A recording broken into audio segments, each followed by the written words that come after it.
Welcome to Recover and Ready, a Versus System 2 PC channel where we talk cards, decks, and all things Versus System. I'm your host, Joseph Gordon, and I'm here with Hampton. Yo. And Matt. Hey, what's up? If you're new to Versus System is a competitive card game from Upper Deck that uses licenses like Marvel, Mortal Kombat, Buffy the Vampire Slayer, and more, where you try to knock out your opponent's main character to win. Think Magic the Gathering Commander with all the flavor of Marvel Snap. Today's episode is titled, What I'm Excited to Play, House of X. So let's get right into it. House of X is the newest 200 card set for Versus System. If you're new to the game, a 200 card set gives you everything you need to play the game, build decks, and it's usually a great entry point into the Versus ecosystem. Hampton, let's tell us what you're most excited about for this set. Yeah, so my first card up today is going to be main character Cyclops. Cyclops is an X-Men affiliated main character. He's got range. He's a 4/3 with 5 health. He has Unleash Optic Beam, which is during your main phase you can pay a blue, and Cyclops strikes with double his attack while ranged attacking this turn. And he's Battlefield Leader, which is his level up condition, and he needs 9 XP to level up. And it says, when a character attacks, Cyclops gains 1 XP. So 9 characters have attacked. He levels up into his level 2, which is now a 8/6 with range, still 5 health. He still has Unleash Optic Beam, so for the blue he can still double his attack while ranged attacking. And he gains Battlefield Commander. This is another main. It's a red symbol. You pay the red, and you can ready any number of other characters on your side. So he can't ready himself, but he can ready all of his teammates. This card is screams I can break me to me. It's so aggressive and so powerful. I'm either trying to be as aggressive as possible or as dirtily as possible when I play card games. So the fact that this guy is he's smashing and he's smashing big. He can hit at 8 on turn 1 if you want to flip the blue. So that's a huge swing, and that's gonna usually take down your opposing the opposing MC if you're flipping that blue. His level up condition says when a character attacks, so it's triggering not only on him but your opponent. Yeah. So unless your opponent just doesn't want to attack or something, I don't know, then it may take a little bit of time to get him leveled.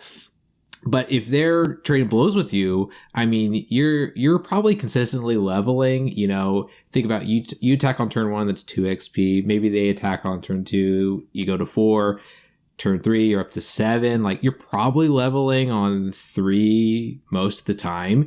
And once you level, dude, you're optic beaming for 16 with range on the blue. And I don't know if any other card game, when you can untap your resources, in Magic, if you're untapping lands or something like that, you're untapping all of your other characters and then getting almost additional combats with this card. So I just think this card screams I'm ready to break the game. I'm ready to do so much damage on the board. So yeah, I'm really excited to maybe make some weenies and just smash with this guy. So yeah, he's one of my favorites for sure. So one thing that I'm really digging here is on turn 1 right out the gate, if you got that blue, you don't care if they got shocked to the system in hand, right? So because that's sometimes the most frustrating thing sometimes, shock. Especially if it is you're okay, I'm just gonna go in hard and I'm gonna get the game over with quick, and then they're shock. Yeah. And he doesn't care. Obviously they can play out 2 shocks, but if they have to play out 2 shocks in their first turn, then honestly they're dumping a lot of stuff that could be maybe useful the next few turns to them, and so maybe it doesn't really matter, right? Or maybe it does, I don't know, but I like how most main characters are 5 health, and he screams out, I don't care if you play shock to the system when you're level 1. 100%. 8 is huge. Yeah, it's very good. And I actually like the other 2 Cyclopses in this game. I think a lot of people kind of shit on them. I think they're fun. I think they're good for weenie builds, and I think this guy is also perfect. The fact that he has a built-in X Factor is just... because you can also X Factor. Everybody. Yeah, so for characters like X-23... characters who attack when they're ready. And assuming you're even playing on team, if you're not playing on team, the possibilities are endless. But Yeah, I think he's very fun. He's very like turn right characters with Berserk. He's a great introduction for Cyclops, I think. So are you guys playing 4X Factor additionally to this, or are you guys going to call it? Oh yeah, I am NASCARing with this. I'm turning right. Yeah, probably turning sideways with this thing. Yeah, you gotta have good. You want to have high health cards too, because like obviously if you all have a bunch of one healthers and they die, then you don't really get any value out of your red, and you don't get any value out of your X Factors. But if you got some guys with good health or good survivability, yeah, I think that Battlefield Commander ability is going to go a long way. Yeah, and before we move on from this card, what do you think the pitfalls of this guy are? I feel like his defense is pretty low, and he's 5 health, so he's kind of weak. I think you can definitely play around him, I think, and the level up could be kind of slow depending on what your opponent's doing. Definitely. I mean, it's one of those level ups where, like, yes, you do get some control over it, where if you're going to attack with him, so you're going to get XP that way. If your opponent is dirtling or is kind of defensive, then like it may take a little longer. So there is that with him. And yeah, like you said, if they can like keep you from being in the back row or keep you from range attacking, you can't flip the optic beam. So there's certainly some ways around him, but he's kind of a smash face kind of guy. So yeah, for sure. Yeah. Yeah, I mean, I'm gonna say like the combo decks are definitely probably the most glaring weakness, right? Yeah. Like if they're gonna just play Senator Kelly and like protect him or something like that, like they don't want to attack you, they don't care. Yeah. In this case, but dodge decks with dodge. This guy is host. Sure. I mean, well, he's not hosed. It's still attacking, but losing that. I don't know. I guess he would be because he can't even.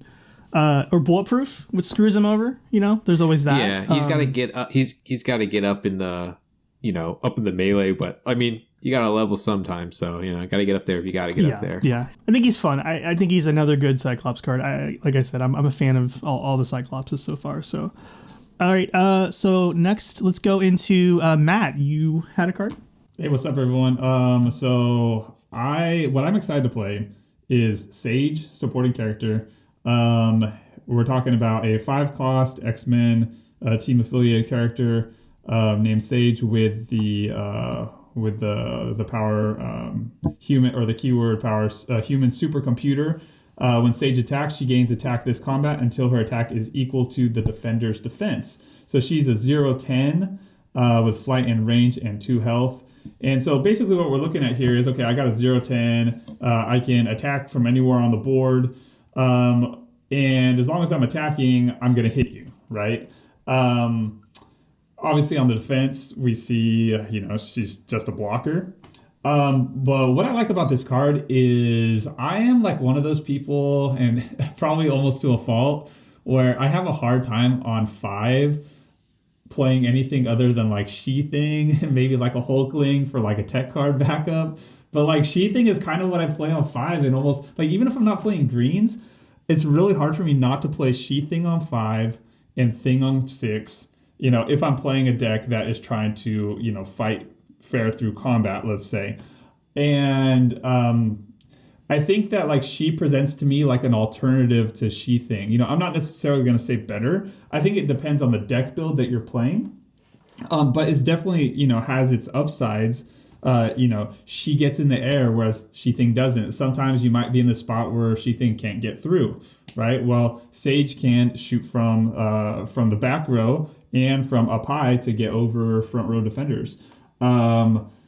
Sometimes you're like, okay, sometimes with Sheathing, I'm like, yeah, 8 on 5 is great, but what happens a couple turns later when I can't actually hit the guys that are blocking because 8 isn't big enough, and if I don't have a green, I haven't drawn into it or whatever. Sage still gets there. And there's also this world, I think, where a lot of times when I'm playing Sheathing, her defense is so low that she's always trading. Yeah, she trades constantly. And so Sheathing as a defender isn't ever really a thing, She's no always pun intended. Anyways, right? Exactly. So since she's always attacking anyways, Sage, what she's going to be good at is attacking as well. But Sage is also good at defending, which is something that, once again, I don't really do with Sheathing that much. That's pretty beefy for a 5-drop. 100%. For 0/10? Like, that's huge. Like, so, and like, with Sheathing too, like, I know you like playing a lot, but if someone drops Doctor Doom on you, You know, that's it. Like she doesn't really. I mean, I would say with Sage, I love that she sort of she removes having to think about it a little bit from the equation. You know, granted, if they can play an attack or a defense pump or something and get around her, or a shock or whatever, and then she has to compensate. But your initial attack will always, well, not always, but most of the time will at least meet and force your opponent to have to do something. Hampton and I today found that Beast with acrobatic is a nice foil to her.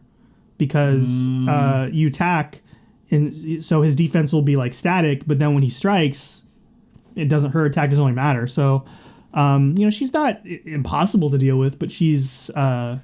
She's very fun. The art on both these cards is just chef's kiss. Undeniable, incredible art. And I think the thing is, like, what strikes me about this card is, like, other than like Scarlet Witch, which has like 11 defense, right?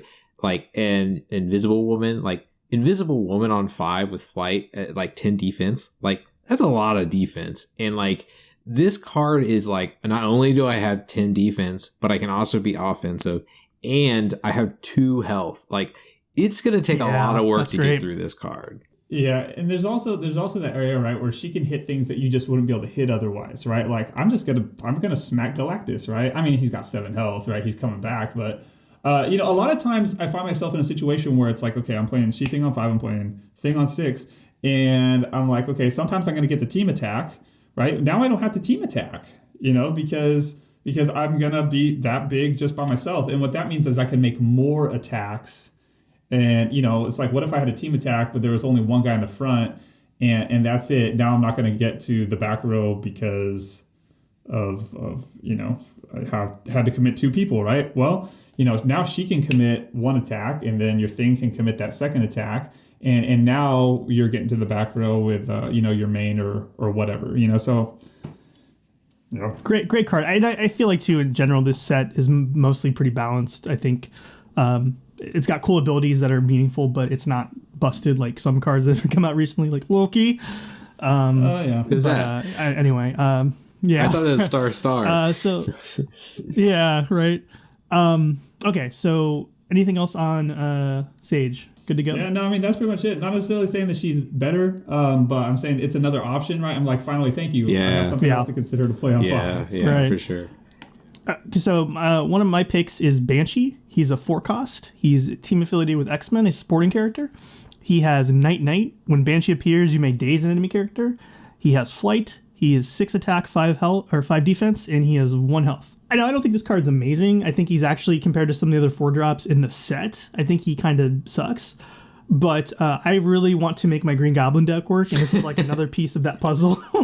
So Deadpool. You know, yeah, and he's another piece for Deadpool, and like I think he's actually very good with Green Goblin, because I think you can combine him with Hope Summers. So, you know, depending on how you're playing, you can drop Hope, maybe like underdrop on a turn with another character. She can copy the Night and Day somebody. If you have a villain's character, you can extinguish instantly. So get sort of some of these beefier, like, you know, bigger characters. I think he's good for that, for kind of KO abilities. 2, again, I just like things that stun instantly, that kind of take away like a blocker potentially. I just kind of like, he's just like, I like cards that like come into play. They do something kind of not too impactful, but they do something kind of useful. They're not super busted, and I think he fits that role. Again, like I said, always looking for something to make my Green Goblin deck work, which it doesn't. I'm getting there. I'm feeling a piece of the puzzle, but I think I will say one thing about Banshee that I really like. I like, yeah, he's not incredible, and like he's got like 1 health, but I think like at 4 as a 6, like he's 6'4", right? Yeah, so 6'5", 6'5", yeah. And he's got flight, and I think like that's a pretty big deal on that team too. Is like, he is a pretty good defensive play too. If like you're dropping him, you're dazing or whatever, and then you have a pretty nice flyer there on 4 on your, if you know want to put him up front or something like that. So like, yeah, I think and he's going to trade with it. Yeah, he's going to trade with most of the 4-drops. You know, he's not going to like protect you. You're not putting him there to protect your. You know, you're putting him there to daze and KO, or to clear a path for your range to whoever. Sure. But I like that he's got single purpose. He comes in, he yells at you, and then he does that's it. yell. Sometimes you're just going to top deck this guy and it's going to win the game. Right? Yeah. I mean, and you could say that about a number of cards, right? So I'm not saying like, oh, most amazing card ever because of that. But like, that's like, it's not a huge commitment to play a dude to the board. I don't have to like flip a blue or something to daze, right? I just play him. And now I can daze something, and I can attack into something, and that just might be enough to get me. And it doesn't care about MCSC, It's like that. Maybe I'm not. You got Galactus up front or whatever, Agamotto or something, or I don't know, and then you play him, you flip it, and then you strike the main, or you got to get to that. Maybe like to what Matt was saying, they're playing Senator Kelly jank, and you got to get to that Senator Kelly, so like this lets you get in there. So yeah, cool card. He gets sort of, let's say your main's got tons of counters and equipment. Yeah. Not anymore. Cool. It's like it's nice. It's obviously you probably want to play Boomerang in that case, but it's another alternative. He's on team, so you can play Loyal, and it gives X-Men I think more tools for that 100%. Kind of stuff, which is nice. 100%. So Hampton, what's next? So the next card up for me, keeping in theme with X-Men teams, because apparently we're all like X-Men. I know. I was looking at this list. It's like all X-Men. Jesus Christ. So we're gonna get to So my next card up is Blink. She is is it a she? I just realized wasn't sure. It's a she. Yeah. Blink is she's a supporting character, 2 cost, X-Men affiliated. She's a 1/6, no flight and range. She has displacement field, which is which is during combat, any turn that she's involved in for a red. You can pay a red, and it says as this combat resolves, each enemy character strikes itself instead of a character on your side, and she has 1 health. So I think this is a really cool card, and it's to me it's like an impactful turn 2 play that presents a pretty big threat here. So basically what it's saying is you for a red, you can make the opponent strike itself, and it, like if its attack is equal to or higher than its defense, they're not only getting hit with that, but they're getting hit with your attack strength as well. So like Blink only has 1, but she's applying that, and like if for whatever reason, if she's defending or something like that, and or she's team attacking or whatever, then you're applying her attack, their attack, plus the character that she's flipping the red on. So like the characters that she's flipping the red on. So this can be pretty huge. It almost to me says, and not all cases, because sometimes the defense is much higher, but this says to me sometimes like pay a red, stun a character or stun characters, and I think that's huge. I think just like having an onboard red ability that could stun your main, could stun your thing. So she's literally great on defense, because if you attack into her, she can flip the red. And she's great on attack because you attack into the character and then you say, all right, well, I'll flip the red and you'll strike yourself, Blink will strike you, and you're probably flipping. So a 6 defense on 2, I think is like, she doesn't have flight and she doesn't have range, but like, I don't know, I think that's pretty good. It's a pretty big defense. Like,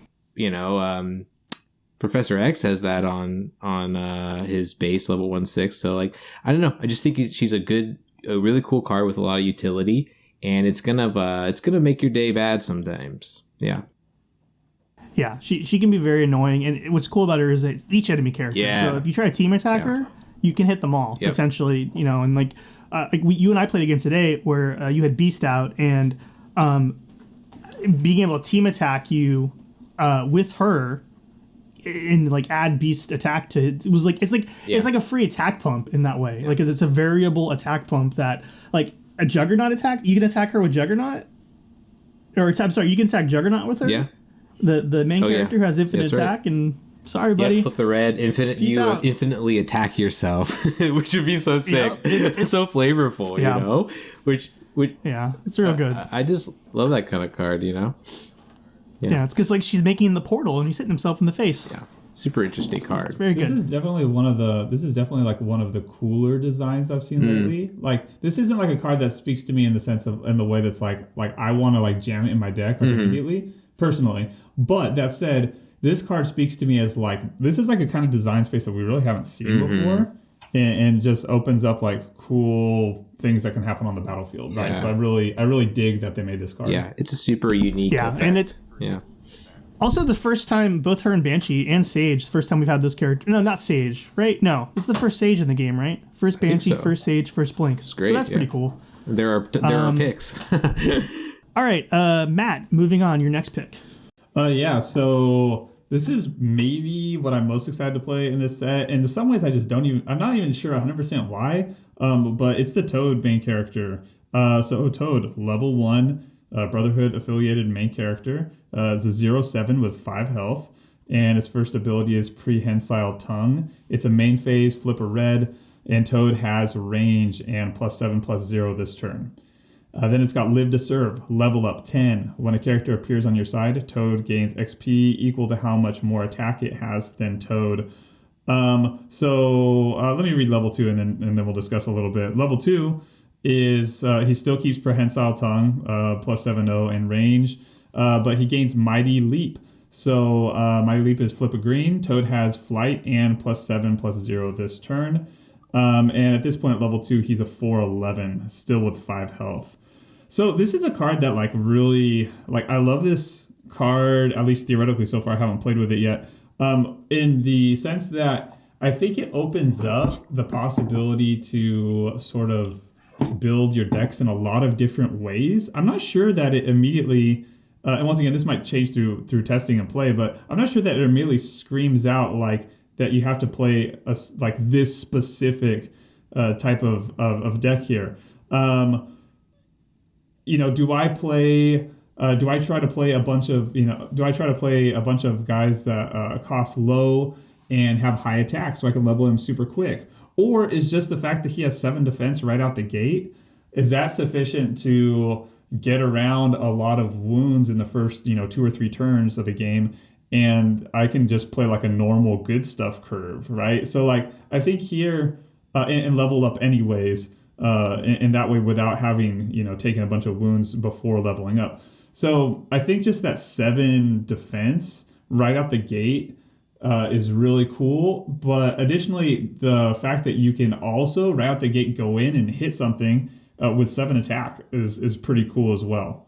I don't know if anyone wants to comment on the level 1 before we go to level 2, but I just like the fact that it seems like the deck building possibilities are pretty open as far as the directions that you can take this guy.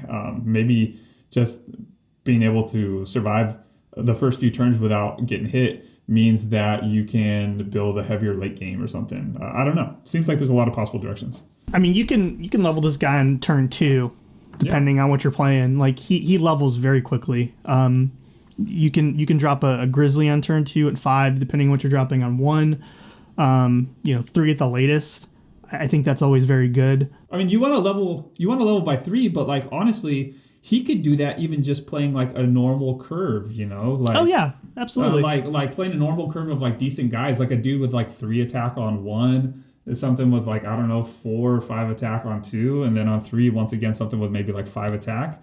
You don't have to play like to get him to level on 3. You don't even have to like dig too deep. No, you can play on like you can play in the box and level him pretty quickly, and I think that's pretty cool. And he's I like that he's just kind of versatile. He's sort of like he's like the Brotherhood equivalent of Cyclops, honestly, in that he's like back row just gets real big, because you can make him when he levels, you can make him what a 18 attack. That's crazy.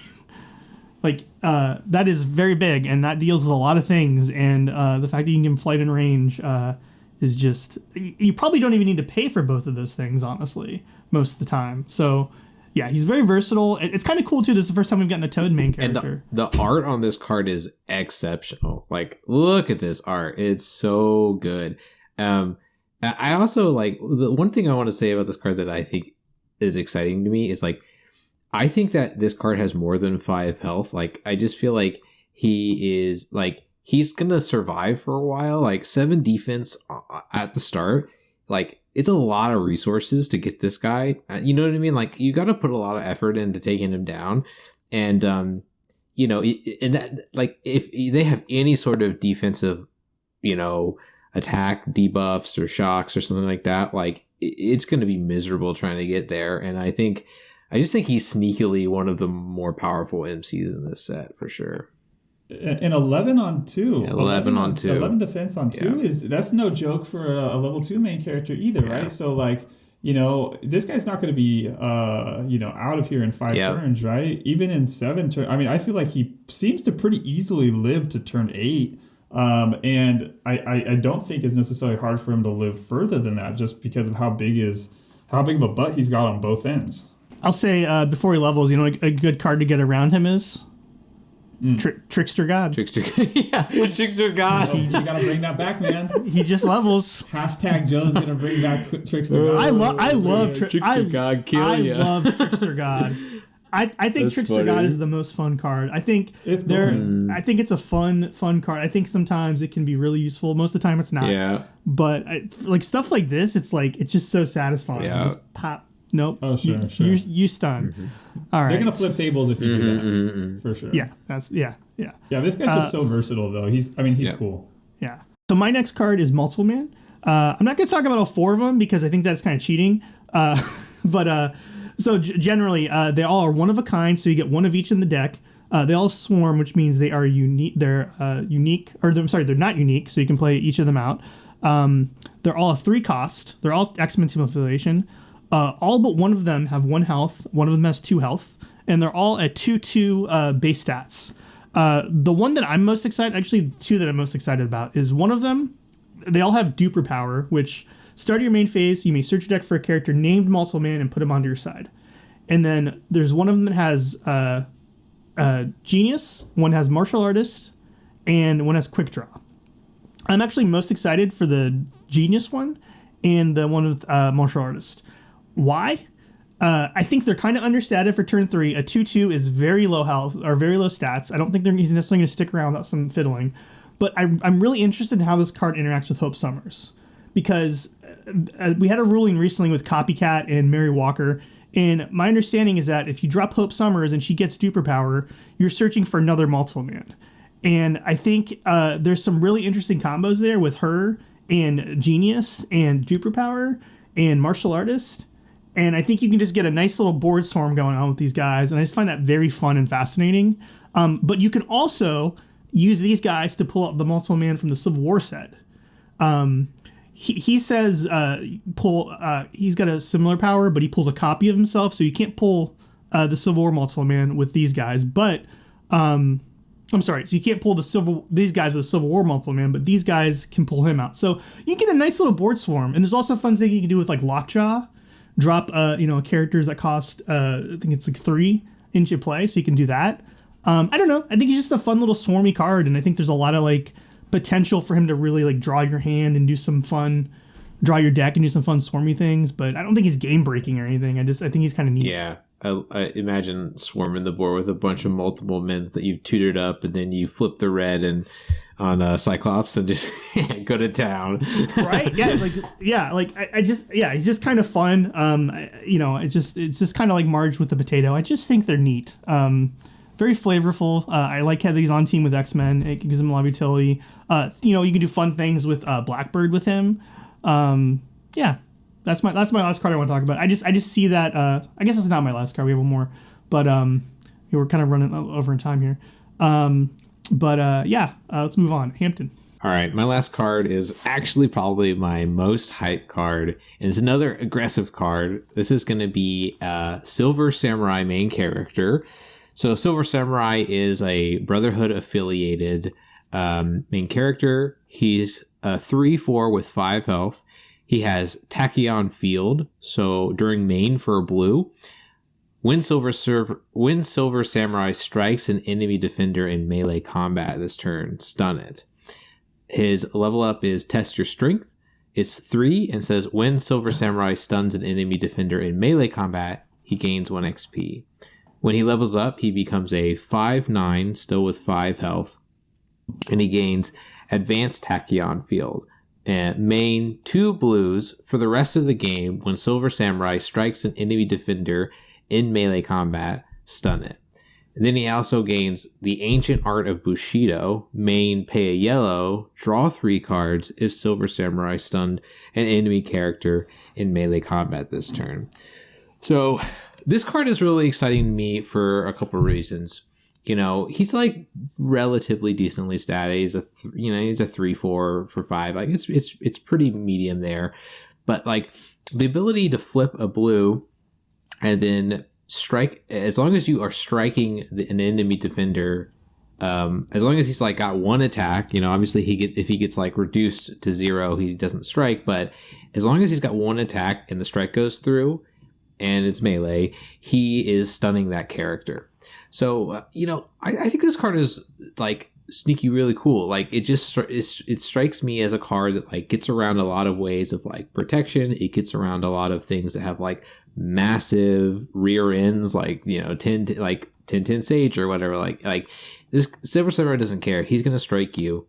And he's got to do it 3 times. The thing to note about him that's specific is that, you know, he has to do it, like they have to be defending. So he can't do it as a defender. So you're only going to level up on your turn and you're only going to level up if you're striking. So cards that give him additional power, if you don't have the blue, cards that give him ferocious, these kind of things are going to be like one of his best friends.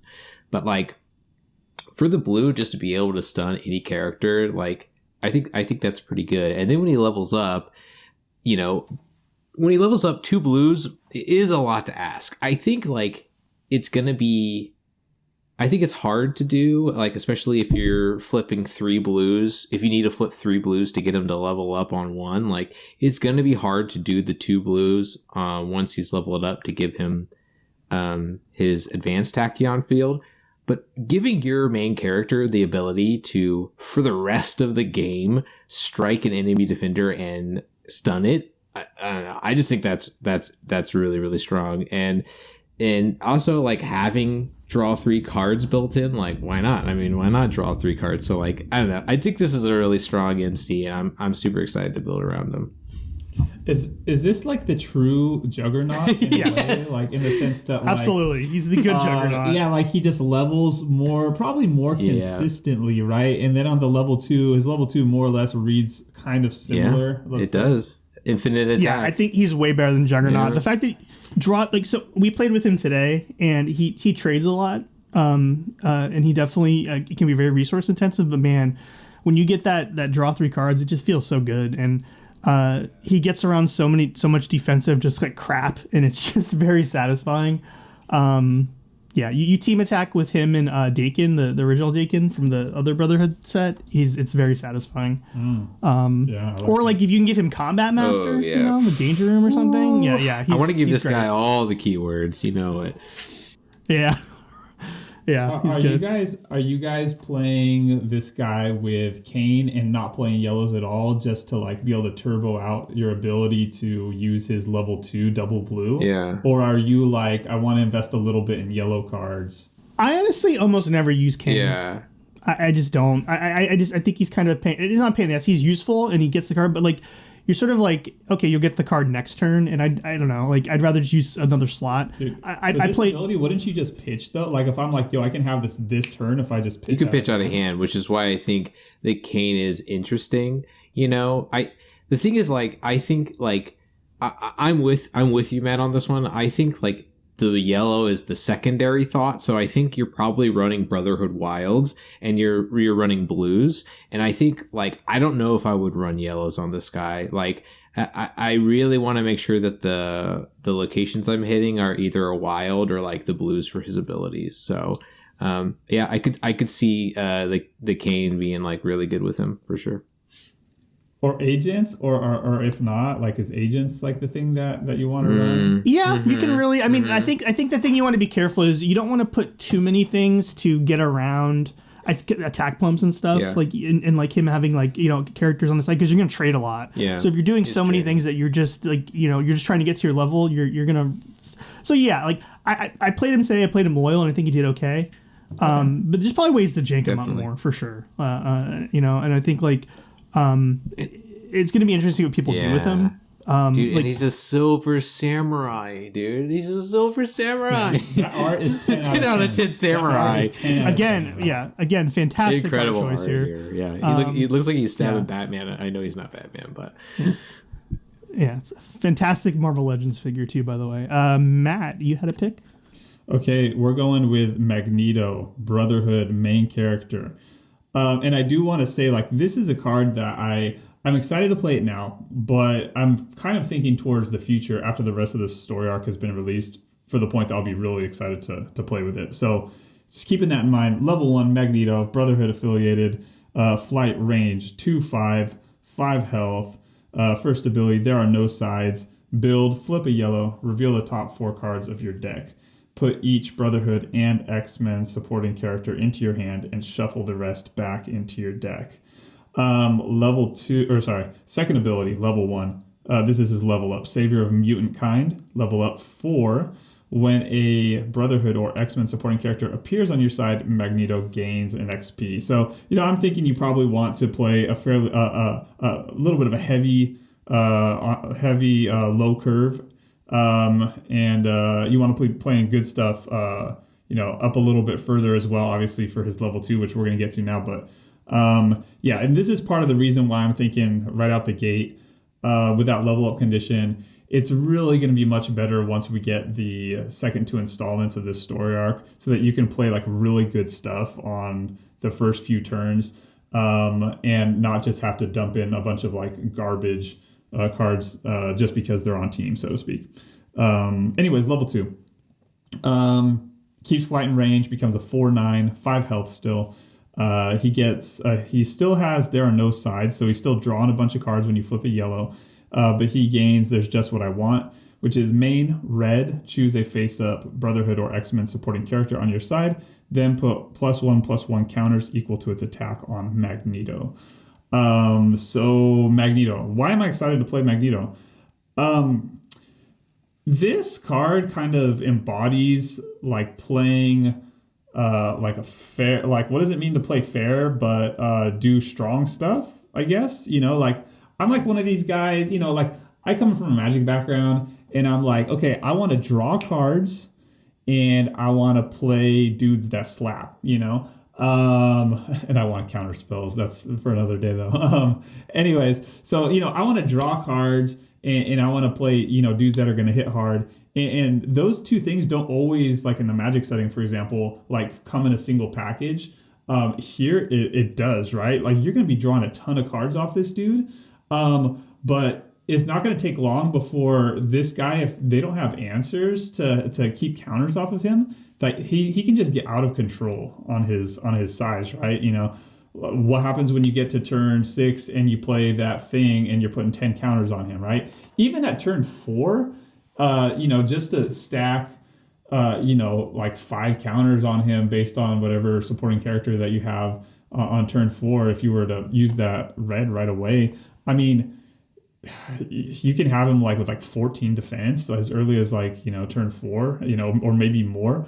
I just think like he can get out of hand really quick in terms of his ability for you to strike him if you don't have, once again, like counter specific answers or days or things like this. Maybe kind of like the symbiosis problem with like the Venom, right? He can just get really big really fast. Obviously here you have the weakness, you don't keep your counters, right? So, when they boomerang you got to start over. But I mean, you got 9 defense. Like 9 defense is still very respectable at level 2. Oh yeah. He's chunky. This is huge, and he's gonna draw tons of cards. So it's fair stuff, but it's Matt? What are you looking for when you flip that blue, that yellow? What is your ideal? Are you thinking you're hitting 2 pretty regularly? I think you got to hit 2 regularly to feel good. I think because otherwise there's cards with a similar ability that let you look at 5, right, and take 1. So you got to be able to hit 2 regularly, but I don't think that's going to be hard to do. Oh yeah, no, you can mill really good with this. It's so great to thin your deck out. I think you're going to hit 2 with regularity, and I think every once in a while you're going to hit 3 or 4, and you're going to feel like you're going to feel like a god. Yeah. I think what's holding this guy back at the moment, I mentioned, for example, what happens if on turn 6 I slap my thing because, I always play thing on turn 6, apparently, and now I can put a ton of counters on him. The one thing, though, there, that I do want to say is he's off team, right? And this guy really wants to be as much on team as possible, and you start diluting your ability to draw a bunch of cards if you start just playing generically good cards that are off team. And so this is why I'm saying, once again, I don't think this guy's going to really shine until we see the next 2 expansions. And hopefully you can have like a roster where you can play, like really on team, not necessarily like 100% on team, but enough to where you're not diluting too much your ability to draw a bunch of cards. Yeah. I mean, I think this guy is like the Iron Man and Captain America, the Civil War set. Both him and Xavier in this set are meant to be like the basic kind of beginner level, like, these guys are easy to use, easy to pilot. Come in and you do this thing that's really straightforward, and you can draw and get a feel for what the game is like, and then you can tailor it to suit after you kind of get more comfortable with the mechanics. And I think it does a good job of being that kind of card. And I like, there's some cards you want to play loyal, like that Cap and the Iron Man, and this is one of those cards, I think. And there's good stuff. I mean, I think a lot of good This set, I think, did a lot of good things for Brotherhood. They needed a lot of help, and this set really... It didn't make them the best team ever, but it gave them some good options, I think. Okay, moving on. My last pick is Storm. She's X-Men affiliated. They're level 1. She has Master Thief. Main phase, pay a red. Each enemy player discards a random card. She has Flight. She's at 3 attack, 4 defense. She has 5 health. And then her level up is Mistress of the Elements. Level up 4 XP. When a basic location appears on your side, Storm gains 1 XP. When she flips, she is she has Weather Witch. Main, pay a blue, a yellow, a green, and a red. Create weather for the rest of the game. Blizzard. The start of each enemy player's main phase, freeze a character on their side. Fog. Enemy defenders can't strike. Cyclone. Each enemy character loses flight and cannot gain it. And then Thunderstorm. At the end of each enemy player's build phase, put -1/-1 counter on each character on that side. She becomes a 6/7. She still has 5 health. I think Storm has been sorely underrepresented as a main character in this game. I think she had a base box MC, which was the first box, so they were still filling out power levels and how cards worked and stuff, so I kind of forgive that one. And she's okay. She's kind of weak now. She's not really very viable. There was a Civil War Storm who is hot garbage. I've tried to make her work, and I like to play her, but she's not good. It's too hard to level up, and she gives you no benefit. She has a very similar condition to this. Hers is actually worse because you have to pay a different color, basically, for each. You have to be each location, whereas this one is a little more manageable. This one is fantastic. That freeze ability, that lasts for the game, and you can shut down. I didn't realize, when we played it today, I didn't realize you pick the main character, or the character that freezes. You could shut down guys like Juggernaut and Silver Samurai, any aggro deck. That's it. You just are frozen. It's let me interject on this freeze thing real quick. It's like, have you guys ever had a game where you played against someone that was playing Iceman supporting character, and they literally drew all 4 or even 3 of them? Yeah. And it's almost like it can be like lights out, right? For them to just go Iceman, Iceman, Iceman. And this, you're just gonna get it for that effect without having to top deck more Iceman, so to speak. Yeah, it's insane. Yeah, and you can play Iceman with this. So you can really this is a really piss your opponent off. And it's not necessarily the most easy thing to do. Yeah. But you can do it. I managed to do it twice today, and this was not loyal. This was I think I had Kane in this one, even though I just talked shit about him. And you need him, and you need Mirage. Fire, bro. Yeah, he's good. He's get tired of putting him in decks. But yeah, you need Mirage, you need Kane, you need things to get basic locations. But it's an ability that's very expensive, and it's worth it. And depending on the deck, it might not screw your opponent, but it's definitely not going to help them. And I think no matter what, you're picking freeze, right? To start, for sure. Yeah, you start with freeze, and then you just go from there. And if you can pull it off again, you're probably going to pull it once a game if you're lucky. I think her stats could be a little better, but I think she's fine. I will say. What's your other pick? Is it Fog or Cyclone? Because Thunderstorm's kind of trash, I feel like. So I played that when I played today with Hampton. Because I didn't realize Blizzard, you pick the character. He was playing Beast, so every turn he wants to climb. I picked Thunderstorm because his climb gets really out of hand with that acrobatic. So I thought my thought was like, okay, he doesn't have any counters yet. Every turn I will negate his ability to gain more counters. Yeah. And it sort of helped. I think in hindsight I should have just picked Freeze, but I don't know. I mean, I think I think 99% of the time you're picking Blizzard, and then I think you're probably going to pick Thunderstorm. Depending on the opponent, that's when you start to pick Fog or Cyclone. And Cyclone I can see being some of those decks that really like need flight can be really detrimental, but yeah. Yep. So Monarch, let's get the talk about the boogeyman, right? If you're not playing modern, right, is this just and I'm not saying necessarily that this is going to be a card that you take to like, deep level competitive tournaments, right? And off the back of Monarch, you're going to win the championship, so to speak, or whatever. But like, if I'm playing this and I'm not playing modern, I'm like, I feel like Monarch is the card I want to see. So disgusting. Right? And, and maybe that's like the Timmy. Maybe that's like the Timmy in me that's saying that like I don't just want to do this one time. Oh no! If you're doing this, you want to do this 4 times. Yeah, you want to be obnoxious as hell with us, and you play Monarch for sure. Like there's no debating that you're playing a different Omega.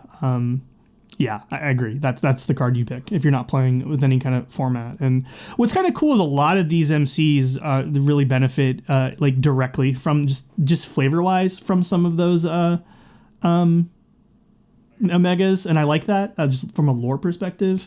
Because we sort of unofficially banned him, and because we play modern, I put Exodus in my deck in her, and she was kind of I've never really used him before. That's good. Yeah, and he's pretty good. Yeah, I mean, because what you're trying to do there is you're trying to lock them from several angles, right? Obviously, and you're already getting one strong one from Storm, and you can add more from Exodus. That's good. Okay, well, thanks guys for having a good talk about Versus. We hope you guys have been excited about listening to these cards. Please hit us up in the comment section about what cards you're excited for. You can tell us how we're wrong and we're dirty casuals. We don't know what you're talking about. We never said any of these cards were good or bad. These are cards we like. Yeah, that was not the framework. These are the most competitive choices you could possibly make. Oh yeah, no, I'm not making the optimal deck ever. I will pick the worst thing possible. This set looks so sick. Get mad at myself for it. Yeah, this is a great set. Please go pick it up. It just came out last week. House of X. If you're new to the game, it's a perfect set to jump into. Please go ahead and take a second to like and subscribe. Hit us up in the comments. We'll be back eventually soon. next week. I don't know. Real soon. Bye. Take it easy.